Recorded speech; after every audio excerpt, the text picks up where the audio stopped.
Morning everybody, Marc Frederic, Le Charcuterie Anglais here. Nice to see you. I'd wish to talk about breeds of cattle and starting with one cattle at a time, well, one breed of cattle at a time, if I may. British breeds, that is, really. And just for those who may not have any experience of certain breeds, can pick up on a few points, hopefully. And that could be farmers, smallholders, crofters, butchers, or people wanting to kill their own, to fill their own freezers. So I'd like to start with Highland cattle. No reason other than I see a lot of pictures of Highland cattle on Facebook, social media and things. So anyway, in my experience, Highland cattle, albeit they're a good size, in fact, in some ways they're an ideal size for the butchery market and certainly for home use. And the yield or the kilout weights are about 450 kilos plus. Say 450 to maybe 600 at a push. I'm sure there's the odd exception to that, but that's it in the main. Sorry, they're relatively light boned, so the yield is pretty decent. You should get 50% plus of deboned beef. The only thing is with Highland cattle is they tend to produce very lean meat, albeit they're great converters of poor grass. They can sustain themselves really well off poor grass. But that will probably explain as to why they come from the Highlands of Scotland, especially off the west coast, because it's predominantly poor grazing up there, and it's grass that other cattle breeds just couldn't survive on. And they're not the best of finishers, and you can't really artificially finish Highland cattle. They just want grass in all different forms. So hay would work and silage would work. And another thing about Highland cattle is they need to be outdoors all the time, summer or winter. They don't like being cooped up in any way. In fact, you'll stress them out and they'll lose condition. So never, or really try never to pen them up, in a closed barn. You won't be doing them any favours. By all means, supply them an open barn, so as they can use it as shelter if need be for the worst of the weather, but give them free access to get outdoors. Okay, so but the best environment for Highland cattle is woodland, forestry. So if you're lucky enough to have forests or woodland at coppices, that sort of thing on your land, open it up to them. They thrive in woodlands, they really do. And in fact, I'm sure, before man existed in Scotland, they thrived throughout Scotland, because it would have been all forests, or the majority of it anyway. So that's where they really belong. But forests, where you need to have these as open areas if at all possible, so as they can leave the forest if need be. But if they need to take cover, and when they want to rest, that's exactly where they'll head for. They'll just go in there and cozy up, and you won't have to do anything for them. The other good thing about Highland cattle is, with them being native breeds, they're natural calvers. You don't need to intervene. So you don't see a Highland cow like getting a cesarean because of its difficulty of crossbreeding and things like that. But there's thousands of years have gone into structuring these animals. So they're easy calvers. They're easy to get into calf, and when the time comes for calving down, they calve very easily. Usually single calves, but rarely. In fact, I'm thinking about it. I don't think I've ever seen twin calves on a Highland and I'm including social media here. If anybody's had twins to a Highland, let me know, because it would be interesting. But normally they're single calvers, so all the effort goes into that single calf, and then you're pretty much guaranteed. I use that word loosely. You're pretty much guaranteed there'll be no issues. But that's it with native breeds. They do look after themselves, and you very rarely have to intervene. So, and some native breeds are better at it than others. So, and the other thing you don't want to be doing is crossing them with anything else. It just you just kill the breed. So, and if you are new to Highlands, in fact, most Scottish cattle, they're not. We don't use the word herd, as in other British cattle breeds, like a herd of Friesians or a herd of Herefords. With Highland, it's a fold, F-O-L-D, a fold of cattle, a fold of Highlands. I don't know the origins of the word, but I'm sure it's a crofting word for a small group of Highland cattle. So stick to the terminology as well. You get a lot more respect. So a fold of Highlands. Now, if you're really interested, and there is obviously like nearly all cattle, there's a Highland Cattle Society which give out good information and good advice.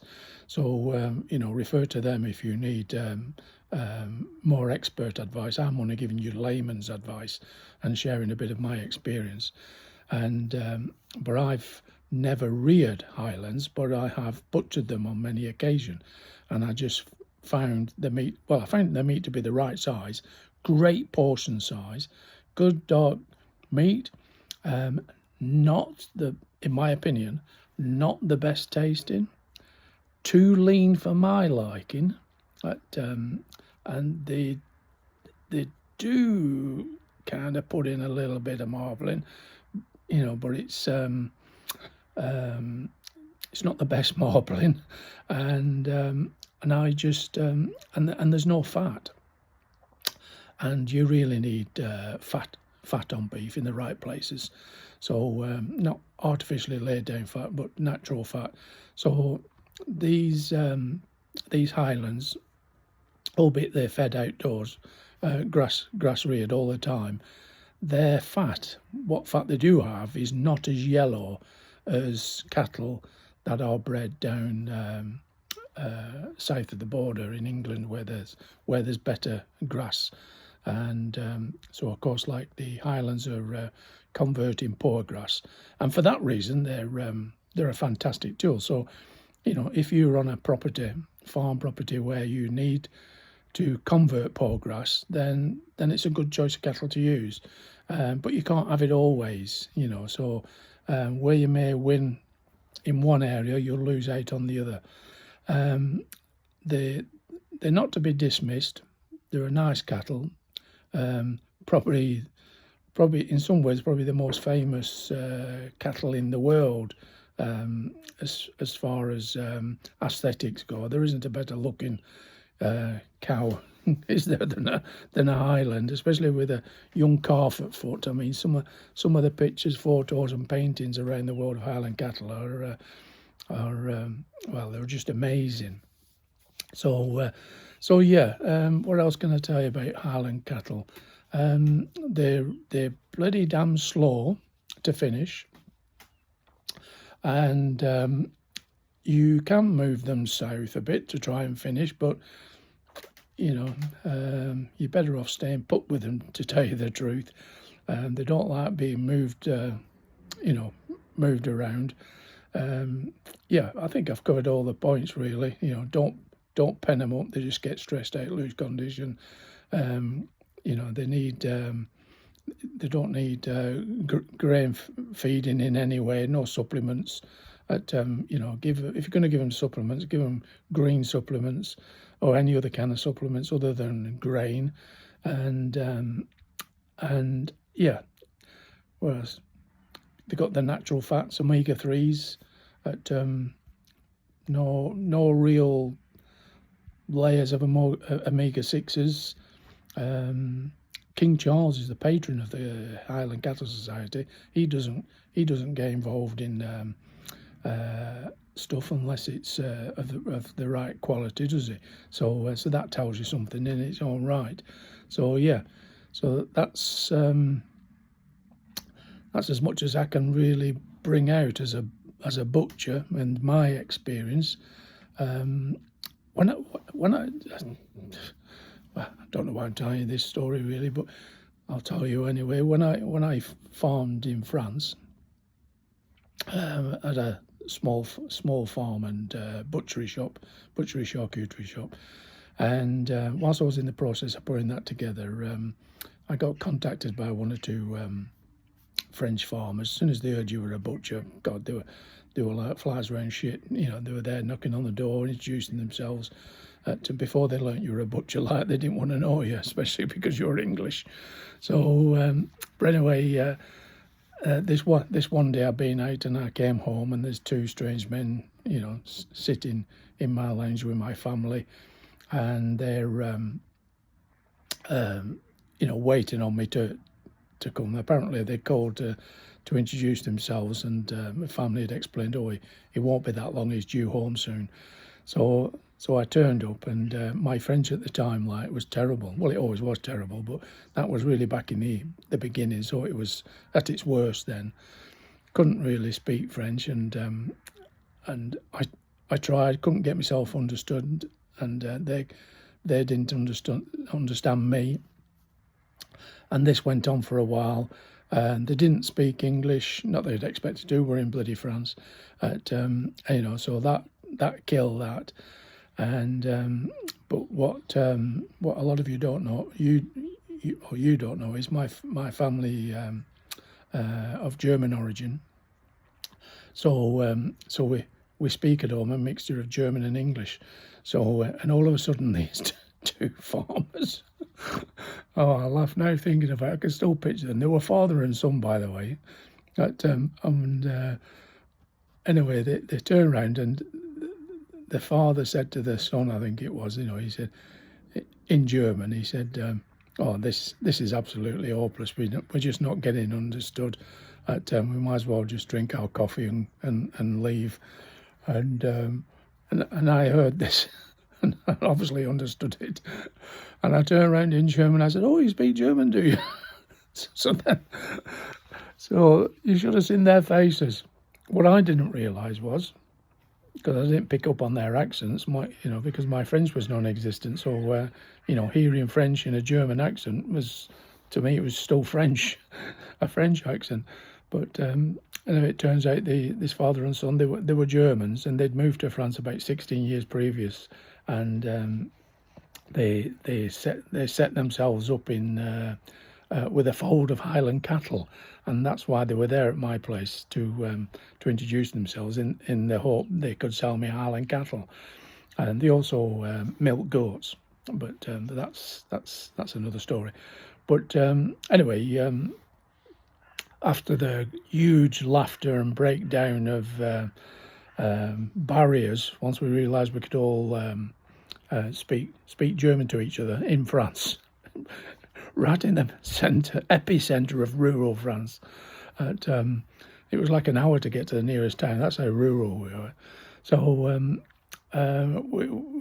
we get on quite well, and then we went and visited their farm and their Highland cattle, and to see their Highland cattle walk in the rivers. They were, because the weather was quite hot, and these Highland cattle were in the streams and rivers on the farm, which were like encompassed by coppices of woodland.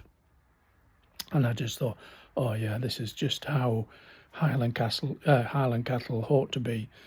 And anyway, cut long story short, we did buy some cattle from them, and because we were in France and British butcher, hence my title, the Charcuterie Anglais, they when I put the word out like I've got Highland Cattle to butcher up, it was all sold before I could get the knife out. So but anyway, as far as meat goes, it's not my number one choice. Just far too lean for my liking, and I believe, and I'll talk about it in further videos, what I consider to be some of the best tasting beef, and that I'll cover. But today it's all about the Highland. So I hope if you've fallen across this video and you're thinking about getting a fold of Highlands, then you'll just bear this information in mind. Evaluate it for what it's worth. You'll not be disappointed. But if you're wanting the best of all worlds in beef, then Highland is not your choice. All right. So that might be a bit disappointing, but take it for what it is, and before you make a decision, go out there, speak to those people who own them, who rear them, farm them. More importantly, buy different cuts of meat, different times of year, and try it for yourself. So if it's meat, if it's premium meat you're looking for, and then you'll realise what I'm saying. All right, that was nice, but it's not what I'm looking for. And I think that kind of sums up Highland Cattle. I'm sure I'll be slated by the Highland Cattle lovers. So I do apologise to you guys. It's your chosen breed, but anyway, I'm just giving my opinion. Right, I'm going to shut up. Spoken long enough. For those who do look in, you know I'm down my allotment today. Just wondering what jobs I should be doing, whether I should be smoking some bacon or not. At coal smokers here right next to me. So and I've got some bacon cure on the go. So anyway, I'm changing the subject. Ta-ra, see you.